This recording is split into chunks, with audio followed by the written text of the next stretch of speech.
Good evening and welcome to the Indiana Debate Commission's U.S. Senate debate. We are coming to you live from a studio at public television station WFYI in Indianapolis. And joining me tonight are three candidates who hope to represent you, the people of Indiana, in Washington. The winner will succeed Senator Dan Coates, a Republican who is retiring. I am your moderator, Ken Owen. I am Executive Director of Media Relations at DePauw University in Greencastle. I'm also a former television news anchor and reporter. My experience included time at WISH and WRTV here in Indianapolis and at Wayne in Fort Wayne. For the next hour, the candidates will debate a variety of domestic and international issues that a U.S. Senator is likely to face. Many of the questions came from you, members of the public, who submitted queries to the Debate Commission about what concerns you. Some of those who provided questions are here with us tonight in person. Now, none of the questions that will be asked tonight have been shared in advance with any of the three candidates. With that taken care of, here are our candidates. Lucy Brenton is the Libertarian candidate. She is a finance professional.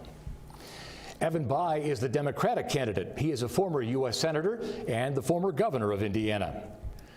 Todd Young is the Republican candidate. He is the congressman representing Indiana's 9th District in the south central and southeast part of the state. The candidates' positions on the stage and the order in which they will answer the questions were determined by lot conducted by the Debate Commission. After I ask a question, each candidate in turn will have the opportunity to respond for 1 minute. Rebuttal periods of 30 seconds each will be on an as-needed basis. If a candidate exceeds the amount of time given for his or her response, I will have to ask them to stop. And before the final question, each candidate will be given an opportunity to address a topic of their choice. This allows the candidates to discuss a topic they feel is important but hasn't been touched on by the questions in the actual program. They can also go back to a topic that was discussed earlier so they can delve in it further. The candidates have agreed to a set of rules which include no props or prepared notes at the podium.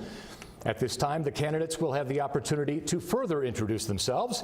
We're going to have them make a 1-minute opening statement, starting with Mrs. Brenton. Good evening. I'd like to thank the Indiana Debate Commission, my fellow Hoosiers, and of course my esteemed opponents. Hi, my name is Lucy Brenton, but you probably don't know who I am because I haven't spent $30 million to win a job that pays under $200,000 a year. But you do know me because I'm a wife, a mother, the daughter of a disabled American veteran, and I'm a Hoosier like you that's really sick and tired of what's going on in our country. You see, special interest groups have hijacked us, and it's time that we send them a new message that Hoosier voters can't be bought. I'm running against Mr. Bayh because he spent too much time in D.C. looking for a lobbying job instead of serving Hoosiers. He's not one of us. And I'm running against Mr. Young because although he talks conservative, when it comes right down to vote, he votes to raise the national debt. But that's okay because as your senator, I will uphold the rule of law so that there is justice for everyone. And I will call for a strong national defense so that we can be safe. I will work to end the debt burden that is facing our grandchildren. Hopefully this evening you will see for me a brighter future for our America. Thank you. Thank you, Mrs. Brenton. Mr. Bayh, your 1-minute opening statement. Thank you, Ken. It's good to be with you, and it's great to have an opportunity to have a conversation with my fellow Hoosiers.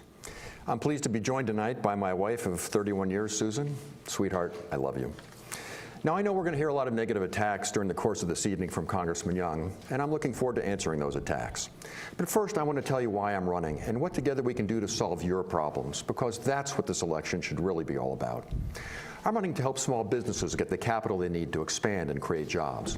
I'm running to level the playing field on trade deals so that our jobs won't be shipped to Mexico and China. I'm running to make sure that college is affordable, building on the 21st Century Scholars Program so our kids can afford to go to college like they deserve. I'm running to make sure that Social Security and Medicare are there for you in your golden years to keep that commitment.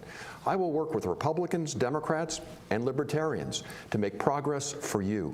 I'll fight against the extremes of both parties to make progress for you. Because making progress for you, helping our families, building a better Indiana and a better America, that's what this election should be all about. Mr. Bayh, thank you. And Mr. Young, your 1-minute opening statement. Thank you. Growing up here in Indiana, my dad used to tell me every day that if I dreamed big, if I worked hard, good things would happen in life. I believed it. I still believe it. Jenny and I want our 4 children to believe it as well. We want for those 4 children what every Hoosier wants: a quality education that turns into a good-paying job, that leads to a meaningful career and affordable health care right here in Indiana. Now, my belief in the future took me to the U.S. Naval Academy. It gave meaning to my service in the U.S. Marine Corps, and it served me well in the private economy. I've spent most of my professional life fighting to protect and preserve America's promise, but right now it's under fire. Now, I'm not a career politician. I'm not a lobbyist. I'm a Hoosier. I'm a Marine who wants to put people before politics. At a time when far too many of our career politicians seemingly have forgotten who they work for, where they live, and can't even imagine a cause greater than themselves, I'll always serve a cause greater than myself. This Marine will always serve you. I hope to earn your support. Thank you, Mr. Young. We are now on to our first question of the evening, and as I told you off the top, several of our questions will be presented by voters. And with us tonight is Brian Nellenweg, a teacher from Chesterton. Mr. Nellenweg? To the general public, Congress is seen as an institution that is not working. Republicans and Democrats alike fail to come together in order to address major issues affecting our country. Where in your political career can you point to a time in which you worked with members of the other party to accomplish something meaningful? Mrs. Brenton, we'll begin with you, then Mr. Bayh, then Mr. Young. Thank you for the question. I appreciate that. In fact, I'm a Libertarian, so there has not yet been a political office that I've held. But what I do have is I have 10 children, and I will tell you there is no more peacemaking and crossing the aisles that comes along when you're looking at a fight between a 16-year-old and a 14-year-old. So I'd like to bring that experience to Congress because, quite frankly, sometimes our congressional members act like children, and sometimes they should probably be put in a corner. But without those extremes, it's time that we work together as a family and as a nation for those solutions that will bring us economic prosperity and peace. Mr. Bayh? Ryan, thank you for your question, and thank you for your work with our children. And I'm proud to have been endorsed by Indiana's teachers in this election. Let me give you 2 examples. The first is probably something that's near and dear to your heart. I worked with a Republican state Senate and a Democratic House of Representatives to pass the 21st Century Scholars Program that's enabled 70,000 of our young people to go on and afford a college education. It's good for them. They'll be better employees, better taxpayers, and more responsible citizens, but it's also good for all of us when we create a country of opportunity that allows our young people to work hard, do the right thing, and get ahead. That's what we need more of in Washington, D.C. Another example is I work with Senator Collins from Maine, a good Republican, to bring together all of the efforts in our country to fight Alzheimer's. It's a terrible disease that afflicts too many of our families. We added resources, we coordinated those efforts, and I was honored just this last spring to get an award for that. Making it possible for our kids to go to college, fighting Alzheimer's, coming together in a bipartisan way to move this country forward and to grow our economy, that's what this election should be all about. Mr. Young?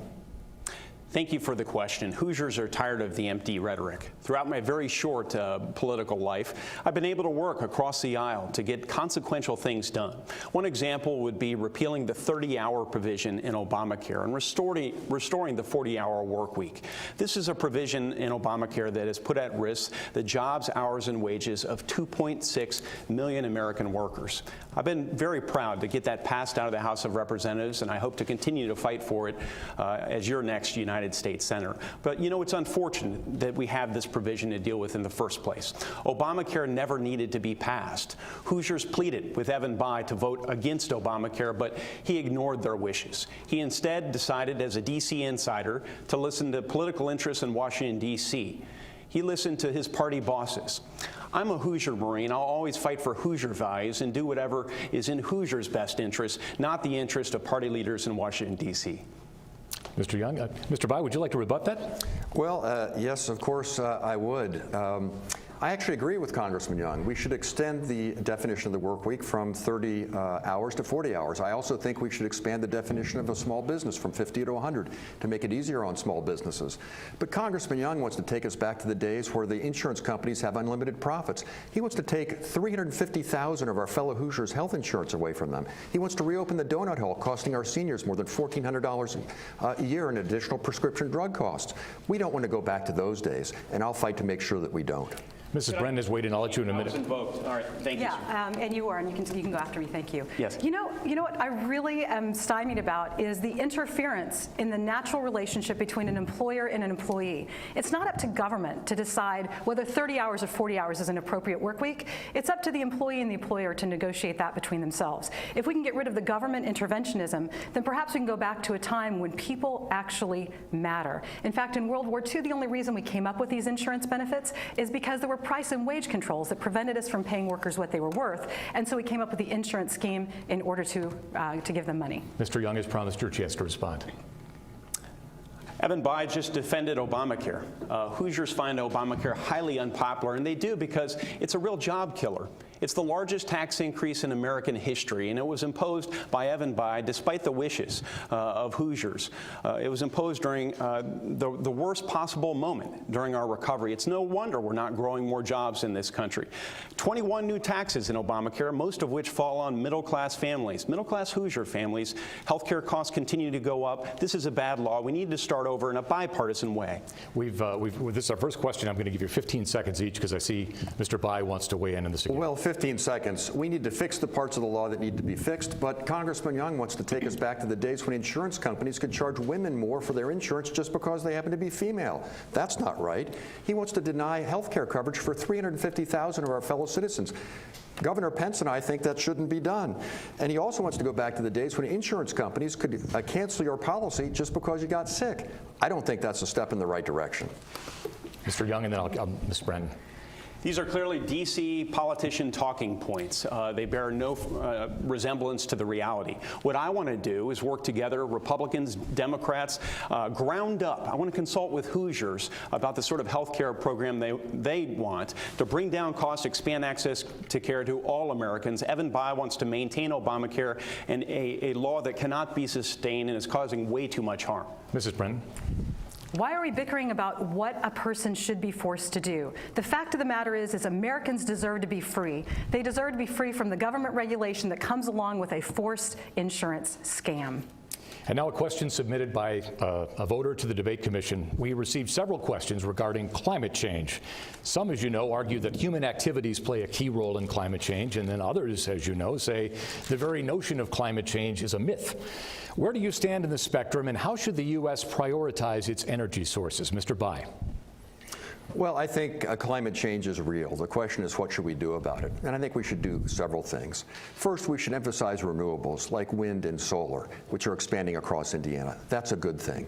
We should emphasize efficiency, retrofitting our homes and businesses so that we can save energy. That's a good thing. We should emphasize clean coal generation, which we have here in Indiana. That would help the Hoosier mining business and also help Hoosier utility rate payers. We should emphasize ethanol, which unfortunately Congressman Young has voted against.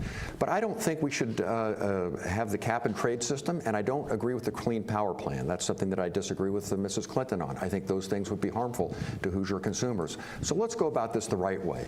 Renewables, efficiency, clean coal, but let's not hurt Indiana businesses or consumers. I would not support that. Mr. Young. Well, this is a global issue. It's not a Hoosier problem. We don't want to wreck our economy trying to deal with it, and Evan Bayh has supported an energy tax in the past. His plan would lead to an increase of $1,700 tax per American household. It would hurt our manufacturers disproportionately. We are the most manufacturing-intensive state in the entire country. We need to stand up for our manufacturing workers, and it would also hurt our farmers. I'm proud that the Indiana Farm Bureau has considered me a friend of farmers, proud to carry that title around, but if we're imposing carbon taxes on our fuel, on our fertilizer, and on other sources, that's going to injure Indiana's economy. So where do these ideas come from?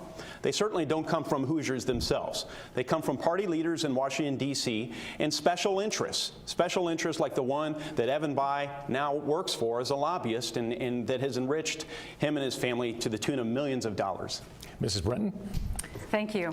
You know, climate change is a sticky subject. It's almost a religion, with people saying that it's there and it's not. The fact of the matter is humans have only been here for a blip in the eons, and I don't have enough data from the last 100 or 200 years to determine whether we're getting colder or warmer. In fact, when I was a child growing up in the 70s, it was the coming ice age. So I say, yes, let's prioritize energy sources, but let's let the free market do it. And most importantly, let's end our dependence on foreign oil. The way that we can do that is allowing commercial hemp growth. Indiana has amazing soil. We could get 3 to 4 harvests of hemp, and that oil, that biodiesel, that's what can save us. It'll save our economy, and it will save it will save the environment. Opportunity for rebuttal, Mr. Bayh. Thank you, Ken. Well, desperate people do desperate things, and clearly Congressman Young is getting pretty desperate. It's not true that I was for cap and trade. I'm against cap and trade. It's not true that I have ever been a lobbyist. It's simply not true. But Congressman Young is familiar with lots of them. He's taken $160,000 in campaign contributions from lobbyists, and he's voted with the lobbyists for the big banks to repeal consumer protections. He's voted with the lobbyists for the insurance industry to reopen the donut hole. He's voted with the lobbyists for the tax deductions for carrier that incent shipping our jobs overseas. So if there's a conflict of interest in this election, it's a conflict between Congressman Young's voting record and the best interests of the people of the state of Indiana. Mr. Bayh had a chance. Would you like to rebut? Absolutely. So with respect to the carbon tax, perhaps I can't keep all the taxes you're for straight. There were 421 separate taxes in Obamacare, most of which hit our middle class during the trough in our economy. It has led to stagnant job creation here in the state of Indiana, and Evan Bayh cast the deciding vote for Obamacare. We would not have Obamacare, ladies and gentlemen, but for Evan Bayh's vote. With respect to being a lobbyist, okay, he's a partner at a lobbying firm. Maybe they pay him $2 million not to lobby. Mrs. Brenton. Can we talk about the carbon tax? I mean, isn't that kind of silly? We're going to give an international organization the right to tax us? You know, maybe I'll become a breatharian, and then you can tax me for breathing, since I won't be eating. Let's talk about real solutions to problems instead of bickering back and forth. And let's plant commercial hemp. We can fix the nitrogen. We can solve that problem. Thank you. My goal is to give everybody as equal a shot as possible, and we're going to move on to the next question. I know we could stay on that one for a while, but let's turn to a very serious international issue that's been in the news. Under what circumstances should America send additional troops and humanitarian aid to Middle Eastern hotspots such as Iraq and Syria or to Afghanistan? We'll begin with Mr. Young. Well, we ought not be placing artificial limits or timetables. That's one of the things certainly that we've learned in Iraq and Afghanistan on our troops. We need to establish a very clear mission for victory throughout the Middle East. We want to defeat ISIS. We want to remove Assad from power. And I have proposed a resolution calling on our NATO partners to collectively pool our resources, pool our intelligence, and pool our energies to come up with a multilateral strategy to accomplish those couple of things.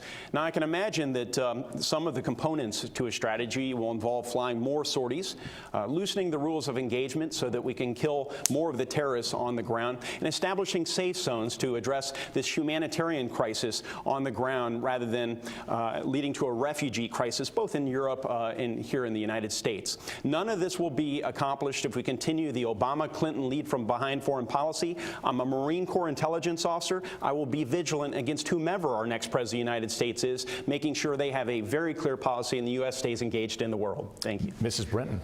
Thank you. I'm glad you asked, because as a mother, what I want is I want my children to grow up in a world that's full of peace. And I don't see that here. In fact, I don't even remember Congress declaring an act of war, and they didn't declare this war, so it seems to be an illegal war, so it should be stopped. The first thing that I recommend, and I would do, is I would stop arming everybody. Can we stop being the world's gun salesman? That would be a good thing to stop being. I want to stop dropping bombs on everybody. We're bombing wedding parties, for goodness sake, and then double tapping and killing the first responders, like my brother Adam, who's a fireman. Boy, does that make me mad. What we need is we need diplomatic action. Somewhere between being the world's policeman and an isolationist, there's got to be somewhere in that range that's better than what we're doing now. Humanitarian aid only. People are hurting. Real people are starving. Those are the people that we should be helping. So let's not continue these endless foreign wars. Mr. Bayh. Well, Ken, I think it's a good thing that we can agree on a bipartisan manner that we should fight ISIS and defeat global terrorism. We need to continue the offensive that just started in the last 48 hours to retake Mosul, to deny them their safe space in Iraq. Our special forces in Syria should work with the Kurds and the Turks to retake Raqqa, to deny them their safe spaces in Syria from which they can launch attacks against us. We need to empower our intelligence services, and I've been pleased to work for the last 6 years as an advisor to the CIA to make sure that we can combat ISIS abroad so they can't attack us at home. We need to empower our Department of Homeland Security and our FBI so that they can find lone wolf attackers here at home before they have a chance to strike.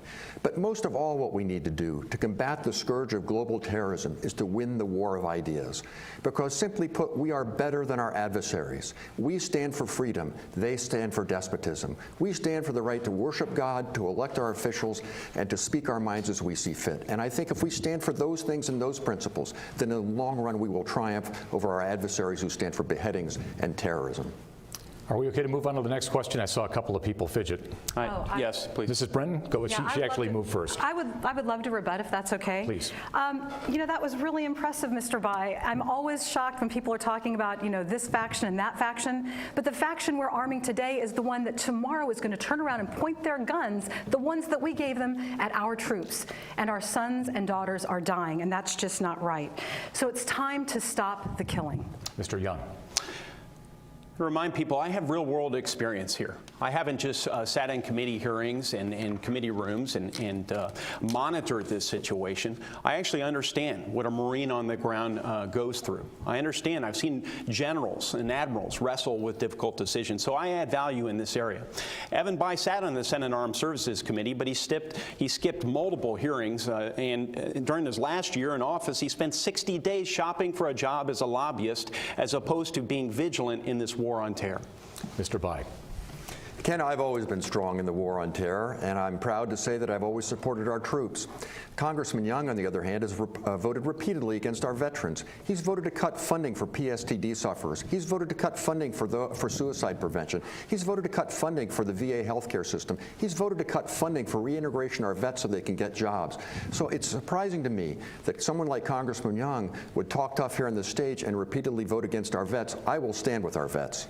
I've got another international question for you now. Vladimir Putin and Russia.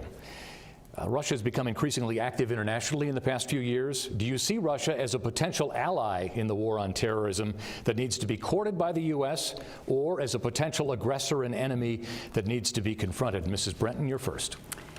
You know, a friend of mine just told me that they saw an interesting video on TV, and it was Putin appealing to the American people to let them know the things that our country is doing that we don't know about. In fact, it seems like every day I have to get on WikiLeaks to find out what's really going on. So quite frankly, if I'm looking at the information that's being given to me by my own government, I simply don't trust it. So to ask a question about what should be done with Putin, with the limited information that I have, I think I'm going to trust WikiLeaks a little bit more. So without looking at the WikiLeaks documents, it would be difficult to decide what to do with Putin. But I'm always in favor of making friends, and I think the best way to make friends is by making economic alliances, free trade, fair trade. When you're trading with somebody, when you're looking them in the eye and you're making those types of relationships, it's very difficult to go drop bombs on them. Mr. Bayh. Well, Ken, Vladimir Putin is a tyrant, and he's deeply hostile to the United States. The only thing the man understands is power, and so we have to push back. We have to push back and impose more economic sanctions for his aggression in the Ukraine. I agree with Secretary Kerry. There should be war crimes trials to bring those responsible in Syria and in Russia to account for the crimes that they are committing inside Syria. I think that we should encourage the Europeans to develop their natural gas exports, which would make them more independent from the Russian natural gas.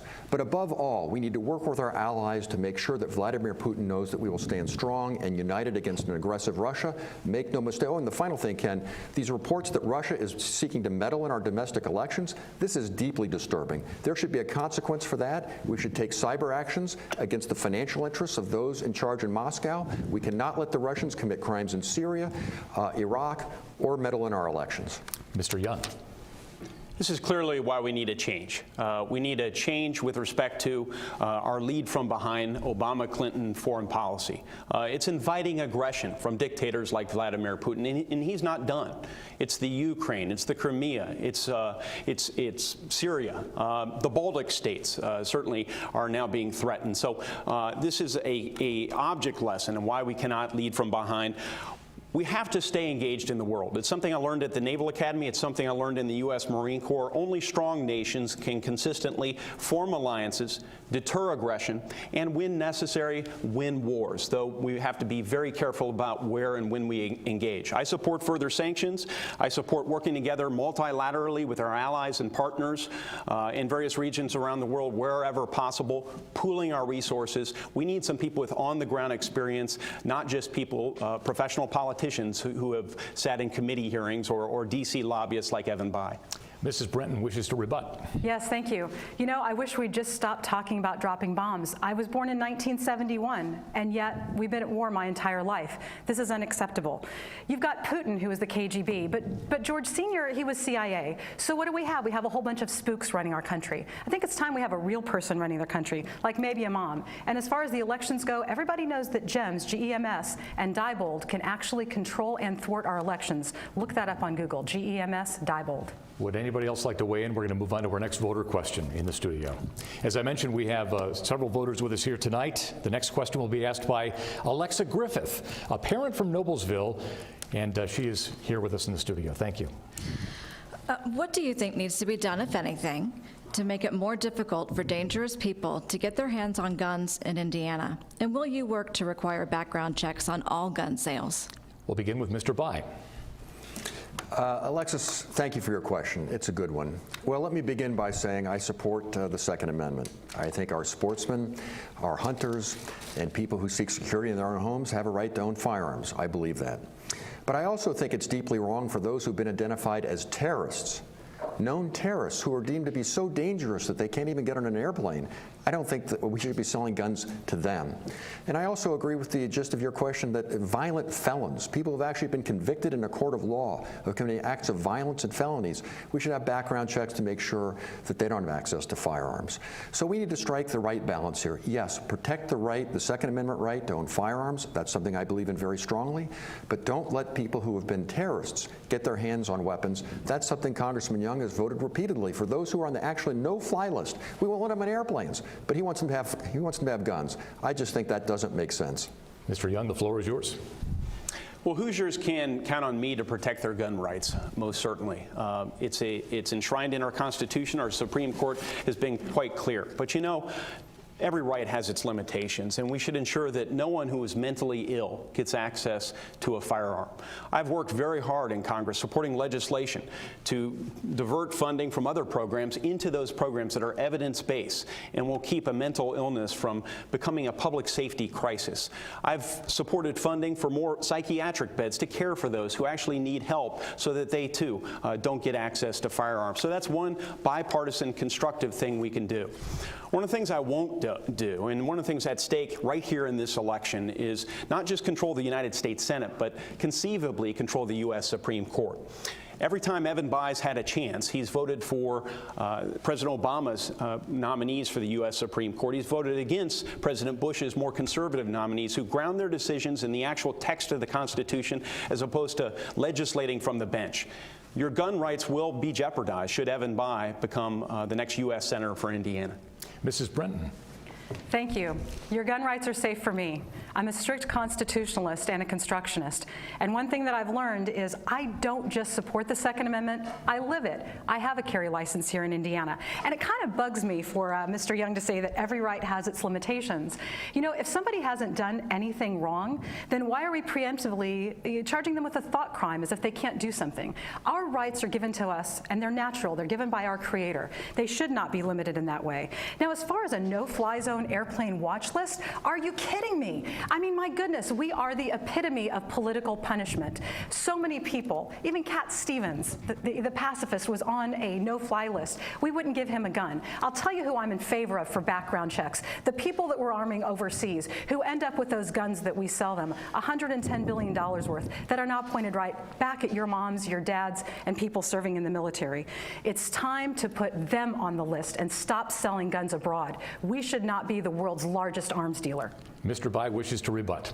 Well, Ken, it's just not true what Congressman Young was saying. I support your Second Amendment rights to bear arms, and unless you are a known terrorist, have been convicted in a crime of a violent felony, or have been adjudicated to be insane, you've got no trouble from me.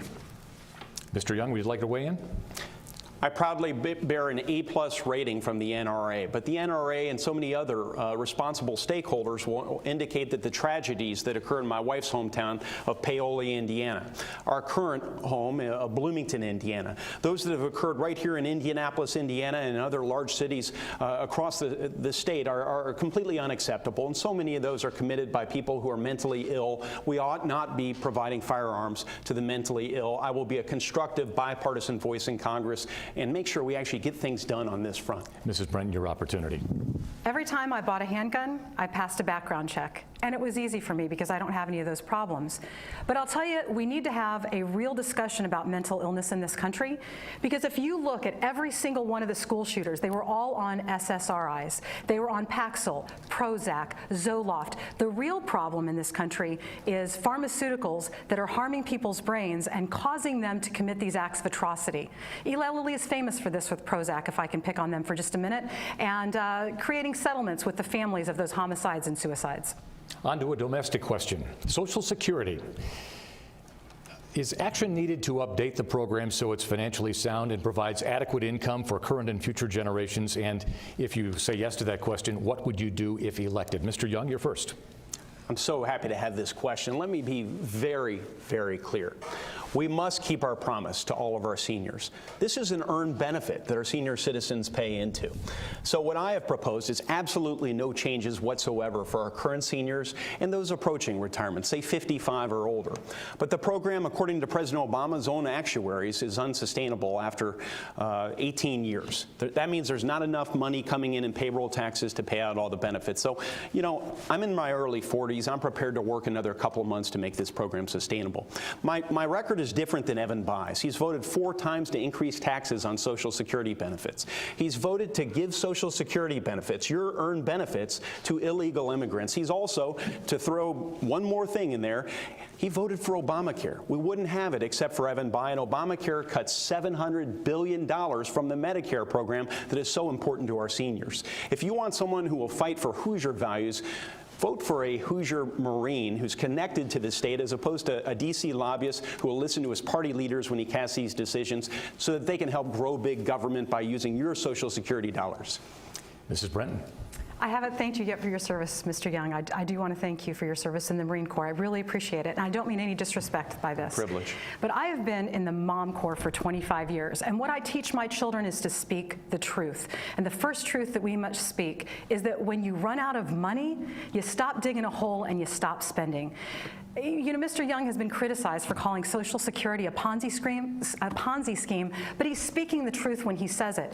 New workers coming in are paying for the old workers. Do you really believe the myth that there's some magical trust fund where this money's coming from?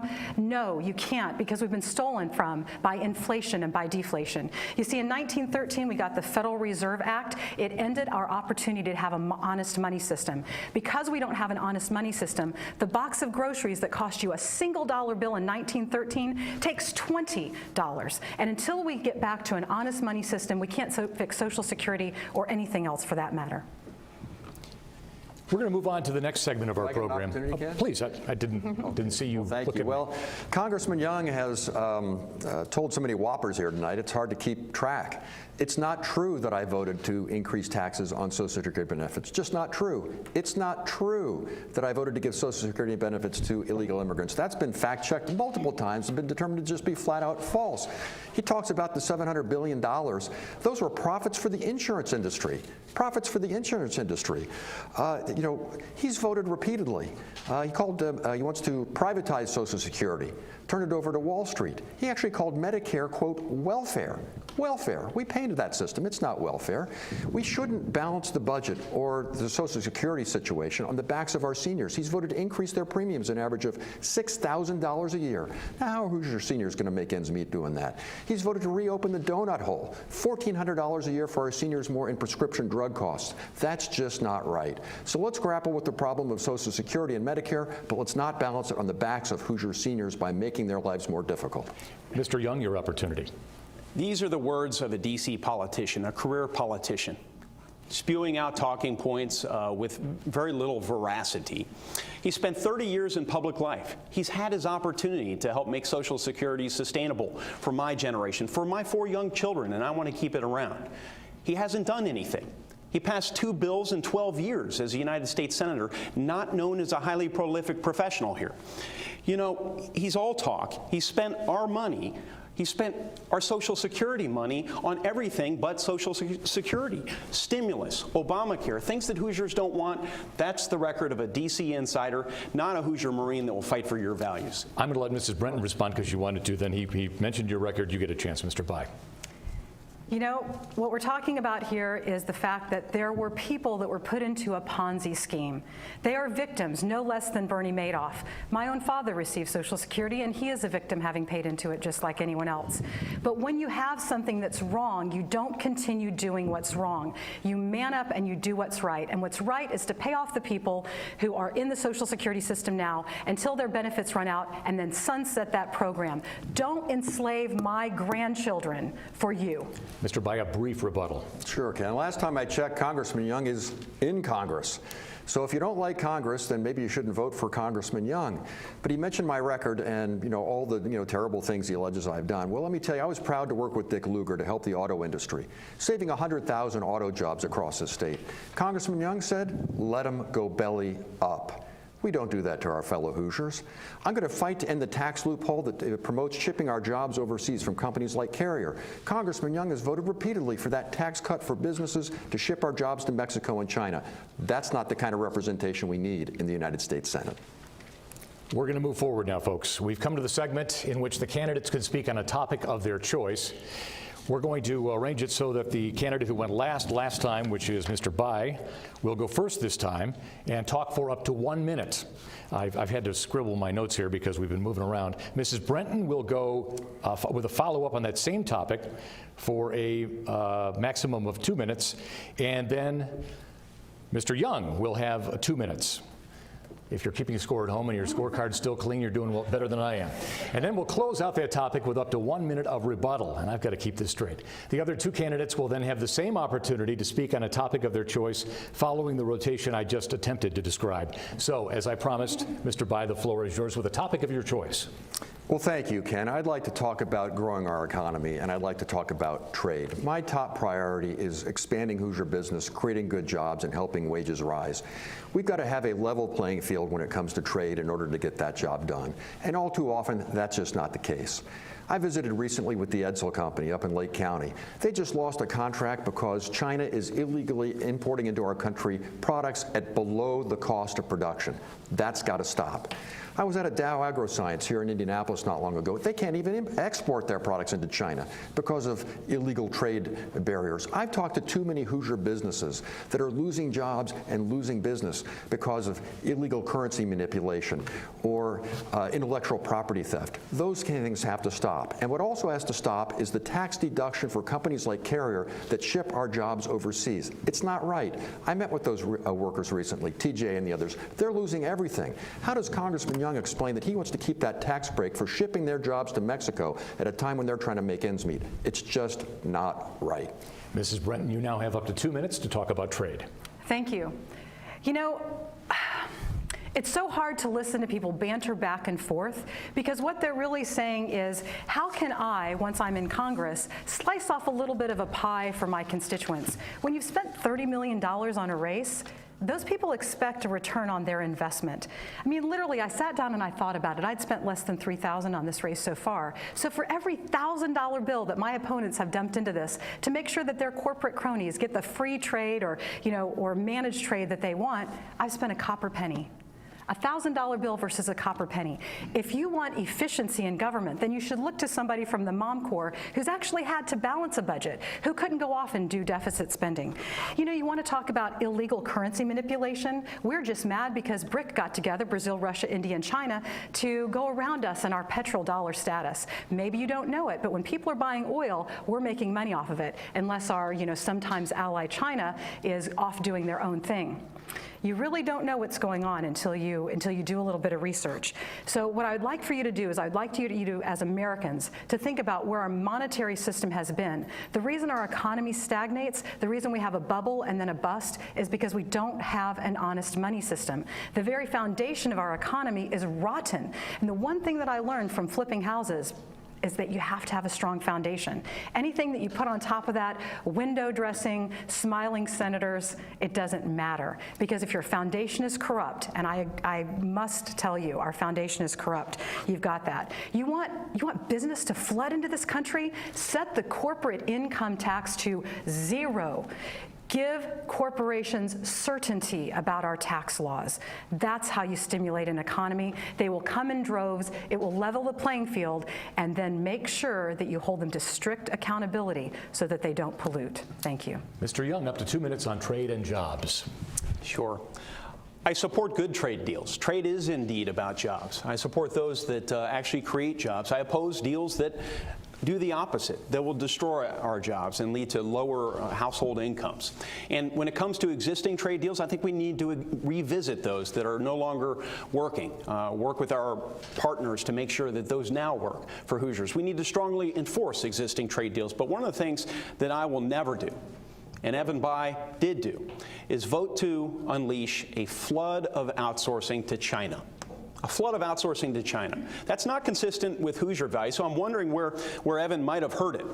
Perhaps he heard it from the D.C. insiders who he befriends, his neighbors in D.C. where he lives. Perhaps his clients, now his lobbying clients, they were people who prevailed upon him when he was a United States Senator and encouraged him to unleash a flood of outsourcing to China.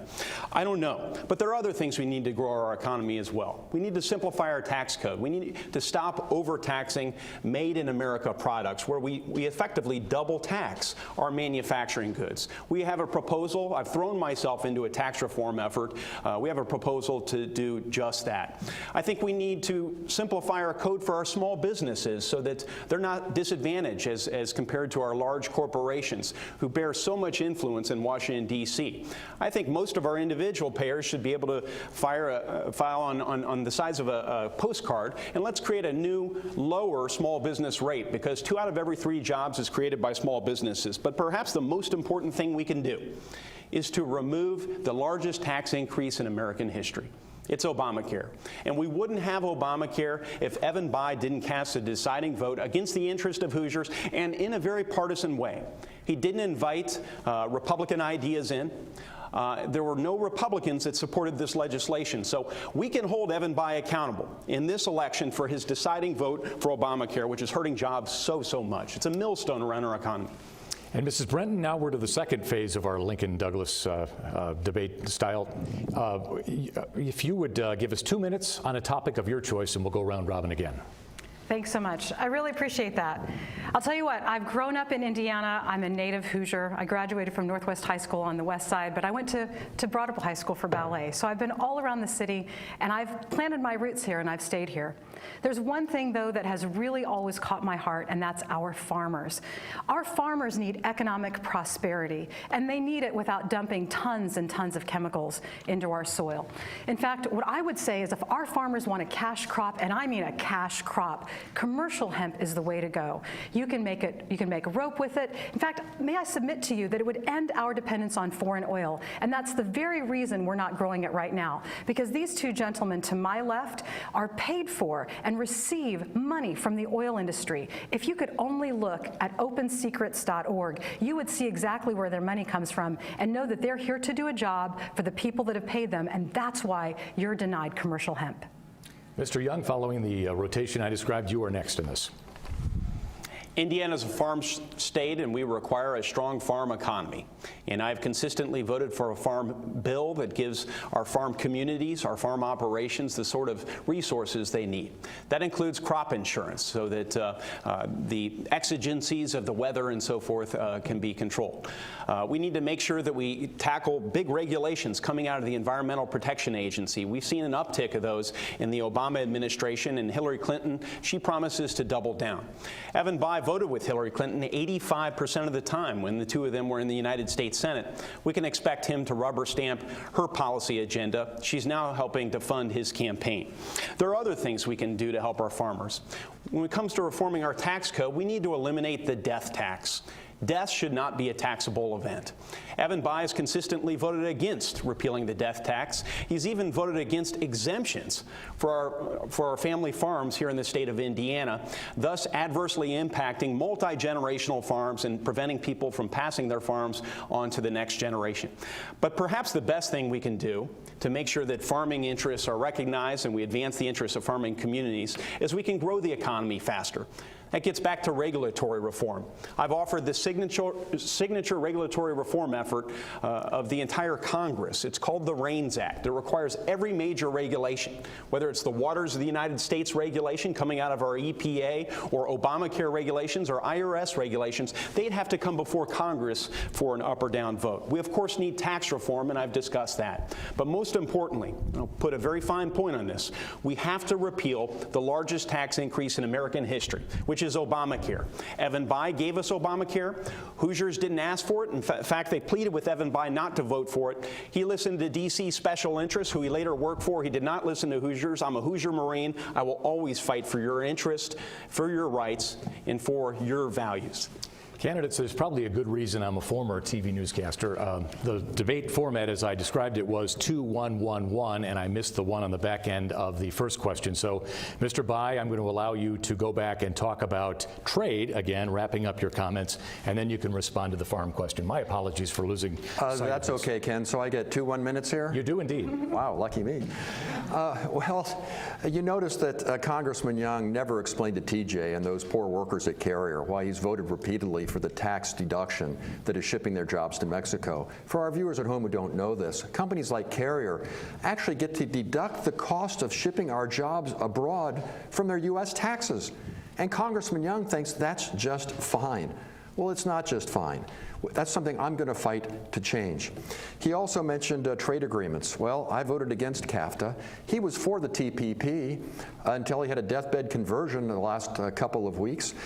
When the election, he saw which way the political winds were blowing. I'm going to get tough on trade by standing up against illegal subsidies that affect companies like Edsel, intellectual property theft. We've got to do more about that. And we've also got to make sure that we stop China and other countries from engaging in illegal currency manipulation. So one final thing, Ken, there are just so many charges flying around here tonight. You've given me 1 minute? I thought I only had 1 minute. Oh, well. You had 1 and 1. And then Mrs. Brenton gets to wrap up her summary, and then we go back to you for 2-1-1-1. So my 1 minute now is with regard to what Lucy was saying? Okay. Don't ask me again, I may change. Very good. You All got it. right. Thank you, Lucy. Okay, well, look, first I'd like to thank Lucy for raising the topic of what we can do to help rural Indiana. I think that's absolutely right. I'm for broadband expansion into our small towns and rural communities. I think that would be good. I'm for more research into better crops. I think that that would be good. I support Indiana ethanol. That's good for our corn growers, even though Congressman Young has voted against that. So I think we need, I'm actually going to shock all of you and say I agree with something that Congressman Young just said. We've had too many rules and regulations that are making it harder for Indiana's farmers. I think we need a timeout on all that sort of thing. So I don't support that. But, you know, Congressman Young just lobs all these false allegations around. It's just flat out not true that I am for the death tax. I vote against the death tax. As a matter of fact, I disagree with Hillary Clinton on that. I'm for repealing the death tax. Congressman Young has voted with the lobbyists, for the big banks, the insurance companies, companies like Carrier. I have consistently voted for Hoosier interests, and I always will. Mrs. Brenton, your 1 minute to summarize. Thank you. We need to stop playing political football with our farmers' lives, whether it's through farm subsidies or deciding which crop is a winner and which crop is a loser, depending upon who it is that's contributing to your campaign. That's what we need to stop. And so what I would like to see is I would like to see across-the-board legalization of commercial hemp so that our farmers can be free to innovate a crop that fixes nitrogen, can end our dependence on foreign oil, and of course replace a lot of the cotton paper deforestation that we see. And second of all, if our taxes and regulations were not driving businesses out of this country, then we wouldn't be seeing them fleeing to Mexico. The reason that they do is because there's a lack of certainty in our tax code. You see, you have to contribute to political campaigns in order to get the loophole later that you can drive a truck through. Let's end that political campaign contribution as it's linked to what happens in Washington, D.C. A 0% income tax rate on our corporations would level that playing field, and countries around the world would find that they're losing business to us.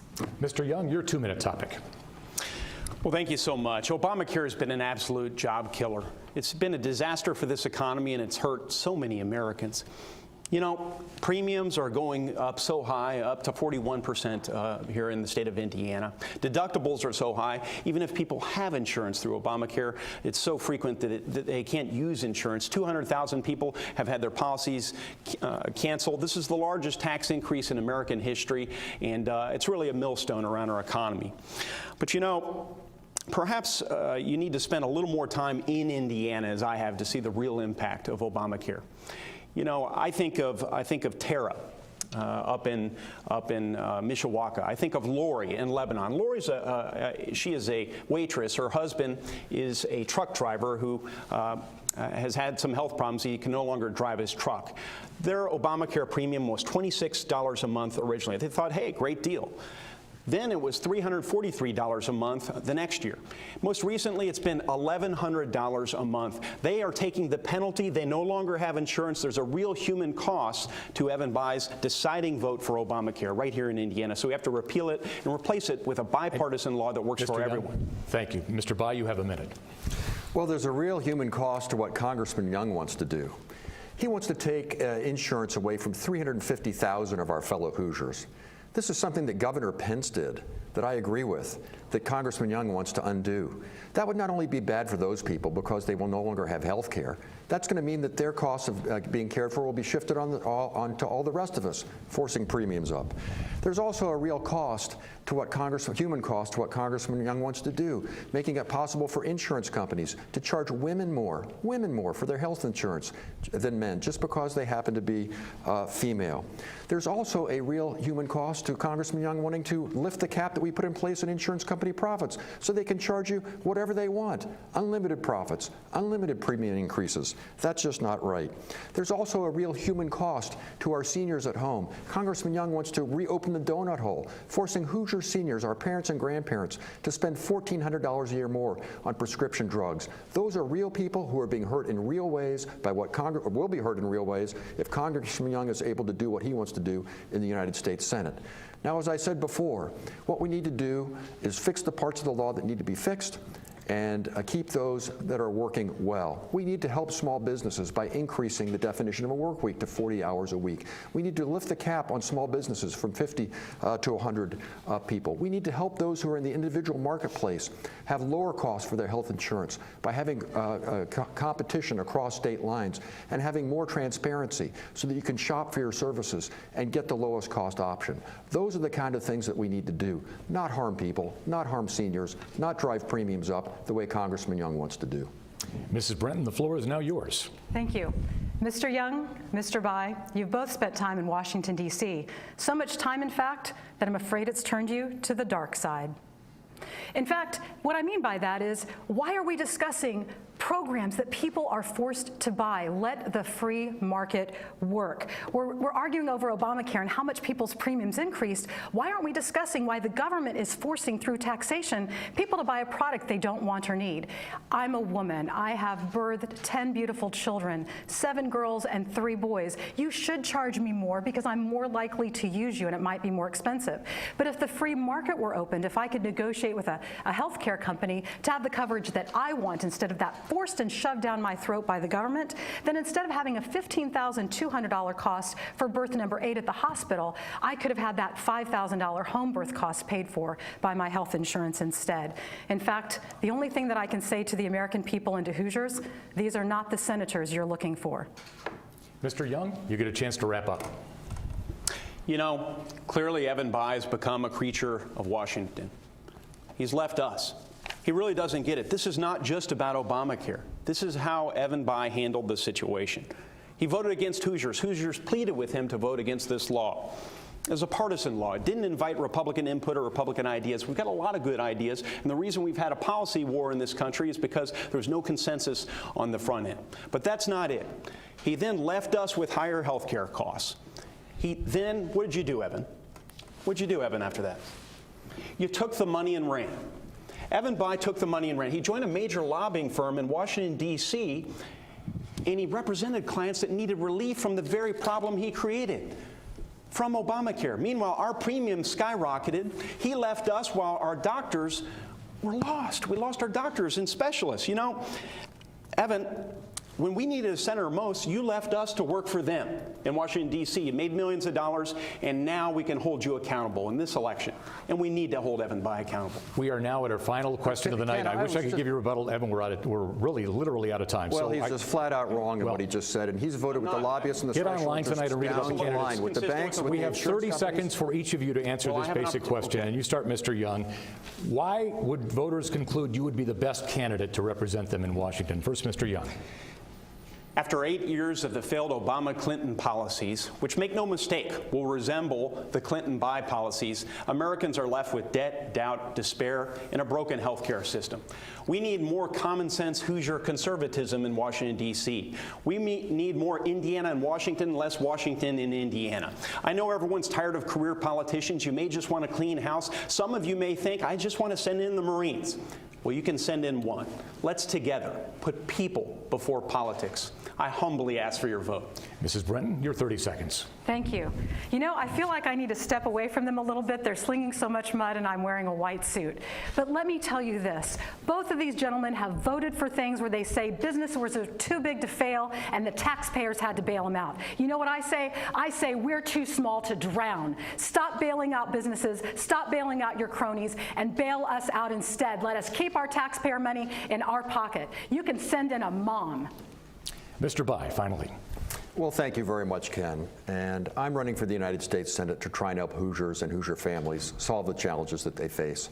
I'm running to help create good jobs with higher wages for our small businesses. I want fair trade deals that won't send jobs from Carrier to Mexico and that sort of thing. I'm running to make college more affordable, building on the 21st Century Scholars Program that's helped us send 70,000 of our young people to college, even though Congressman Young has voted to cut their Pell Grants and to raise their interest rates.